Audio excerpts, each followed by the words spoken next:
JDU के वरिष्ठ नेता केसी त्यागी ने रविवार को पार्टी के राष्ट्रीय प्रवक्ता पद से इस्तीफा दे दिया था। जेडीयू की ओर से जारी एक आधिकारिक बयान में कहा गया कि केसी त्यागी ने निजी कारणों से राष्ट्रीय प्रवक्ता के पद से इस्तीफा दे दिया है। हालांकि पार्टी सूत्रों ने कहा है कि केंद्र सरकार की नीतियों पर अवसर की जाने वाले त्यागी की टिप्पणियां जेडीयू और उसकी सहयोगी बीजेपी के संबंधों में असहजता का कारण बन रही थी। अब सवाल है कि प्रवक्ता पद से इस्तीफा देने के बाद पार्टी में केसी त्यागी की भूमिका क्या होगी। इसका जवाब पार्टी के एक सदस्यों की तरफ से दिया गया है। पार्टी के एक सदस्य ने कहा है कि केसी त्यागी राजनीतिक सलाह की भूमिका जारी रखेंगे। जेडीयू ने 23 अगस्त को पार्टी के सदस्यों के बीच जब संगठन से जुड़ा काम बांटा था तो केसी त्यागी को प्रवक्ता और राजनीतिक सलाहकार के रूप में बनाए रखा था। अब प्रवक्ता पद से इस्तीफा देने के बाद वे सिर्फ राजनीतिक सलाहकार वाली भूमिका में ही रहेंगे। हालांकि उनके विचार अक्सर पार्टी की वैचारिक स्थिति को प्रतिध्वनित करते थे, लेकिन जेडीयू का एक वर्ग केसी त्यागी की अपनी राय व्यक्त करने की तत्परता से असहज था। वहीं पार्टी के वरिष्ठ सदस्य ज्यादातर सुरक्षित रहते थे।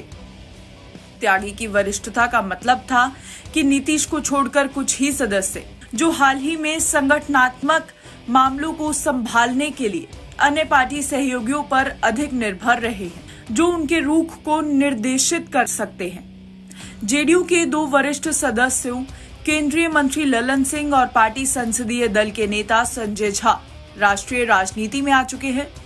सूत्रों ने कहा कि ऐसे में एक विचार ये था कि केसी त्यागी के लगातार सार्वजनिक हस्तक्षेप के बिना दोनों नेताओं को भाजपा के साथ संबंधों को बेहतर करने के लिए फ्री हैंड दे दिया जाना चाहिए।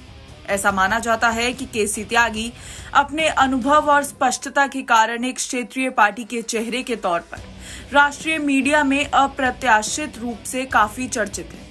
उनकी केंद्र सरकार की नीतियों पर लगातार की गई टिप्पणियों को उनकी पार्टी के कई लोगों ने भाजपा जेडीयू संबंधों के लिए हानिकारक माना है।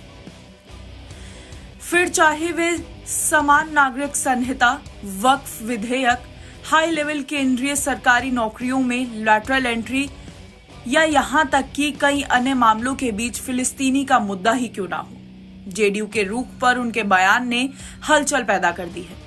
इससे एनडीए की प्रमुख गठक बीजेपी इससे खुश नहीं थी। लीग ऑफ पार्लियामेंट्रियंस के महासचिव मोहम्मद मकराम बलवी के साथ 25 अगस्त की बैठक में वे एनडीए के एकमात्र सदस्य थे।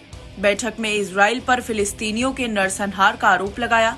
साथ ही भारतीय सरकार से उस देश को हथियारों की बिक्री बंद करने का आग्रह भी किया था। इस पूरे घटनाक्रम से ये साफ है कि राजनीति में अनुभव और वरिष्ठता महत्वपूर्ण होते हैं, लेकिन समय समय पर राजनीतिक समीकरण और गठबंधन की नाजुकता को ध्यान में रखते हुए फैसले लिए जाते हैं। अब देखना होगा कि केसी त्यागी अपनी नई भूमिका में कैसे पार्टी के लिए एक योगदान देते हैं।